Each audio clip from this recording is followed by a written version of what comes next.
Hello guys, I am Alika Reddy. Today I am discussing current affairs topic, that is D Gukesh. ఇతను చెన్నైకి చెందిన 18 years youngest bye. So ఇప్పటి వరకు chess ఛాంపియన్షిప్లో world వైడ్గా 22 ఇయర్స్కి Gary క్యాస్పరోవ్ అని చెప్పేసి రష్యాకి చెందిన అతను 22 ఇయర్స్లో వరల్డ్ చెస్ ఛాంపియన్గా విన్ అవ్వడం జరిగింది. But first time in world వైడ్గా 18 years ఓల్డ్ డి గుకేష్, ఇతను చెన్నైకి చెందిన విశ్వనాథ్ గారి శిష్యుడు. సో ఇతను ఫస్ట్ టైము వరల్డ్ వైడ్గా యంగెస్ట్ చెస్ ఛాంపియన్గా గెలవడం జరిగింది. రీసెంట్గా ఫైడ్ నిర్వహించినటువంటి సింగపూర్లో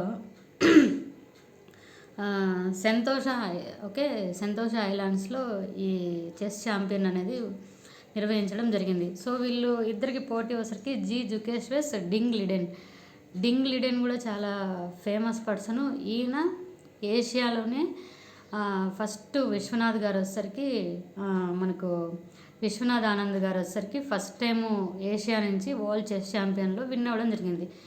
విశ్వనాథ్ ఆనంద్ గారి తర్వాత ఈ డింగ్ లిడెన్ వచ్చేసరికి సెకండ్ పర్సన్, ఏషియాలో సెకండ్ పర్సన్ వరల్డ్ చెస్ ఛాంపియన్గా నిలవడం జరిగింది. సో అతనితో ఈ చిన్న వయసుకు చెందిన గుకేష్ విన్ అవ్వడం చాలా గొప్ప విశేషము. యాక్చువల్గా ఇది చెస్ అనేది ఆరిజిన్ వచ్చేసరికి Indian origin. So but cricket, మిగతా ఫుట్బాల్, మోస్ట్లీ క్రికెట్ వల్ల ఇది దీనికి చాలా ఇంపాక్ట్ అయింది.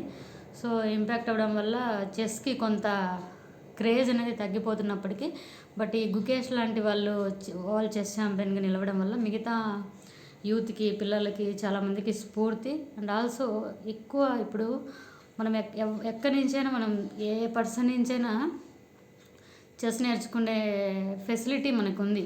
బికాజ్ ఆఫ్ ఆన్లైన్లో కూడా ట్రైనింగ్ ఇస్తున్నారు. సో ఈ విధంగా చెస్ అనేది మనం ఎవరి నుంచైనా ఎక్కడి నుంచైనా మనం నేర్చుకోవడానికి ఉంది. ఇంకా ఫేమస్ పర్సన్స్కి వాల్మీర్ క్రామిక్స్కి వచ్చేసరికి ఎండ్ ఆఫ్ చెస్ క్వాంటిటీ అనేది తగ్గిపోతుంది. సో డింగ్ లిడెన్ లాంటి వాళ్ళతో ఈ డి గుకేష్ గెలవడం ఏంటి, డింగ్ లిడెన్ ఓడిపోవడం ఏంటని కొంత క్రిటిసైజం చేసినప్పటికీ సో చాలా గొప్ప విషయము. మ్యాగ్నస్ కార్ల్సన్ అనేది strongest chess champion in the world. So అతనితో పోటీ పడడానికి చాలామంది సన్నాహం చేస్తుంటారు. సో ఇది గ్యారీ క్యాస్పరోవ్ ఇతను వరల్డ్లోనే 4 decades యంగెస్ట్ 22 yearsకి వరల్డ్ చెస్ ఛాంపియన్ అయ్యాడు. రష్యాకి చెందిన అతను. సో 4 times కాన్సిక్యూటివ్గా ఇతను 4 decades చేశాడు. సో అట్లా ఇతని గురించి తెలుసుకోవడం. సో ఇతను గుకేష్ వచ్చేసరికి చిన్న వయసు అయినప్పటికీ wisdom, intellectual, glory fight, innovative thoughts, చాలా కన్సిస్టెన్సీగా వర్క్ చేయడము, కన్సిస్టెంట్గా ఆడడము, చాలా విజ్డమ్, సో ఇంటలెక్చువల్గా ఆడడం వల్ల సో ఈరోజు నిలవడం జరిగింది. సో ఈ మధ్య కాలంలో చూస్తే మనము ప్రజ్ఞానందన్ అండ్ యార్గున్ ఎర్గాస్కర్ అని చెప్పేసి వీళ్ళిద్దరు కూడా ఇండియా నుంచి పోటీపడి గెలవడం జరిగింది. సో ఇట్లా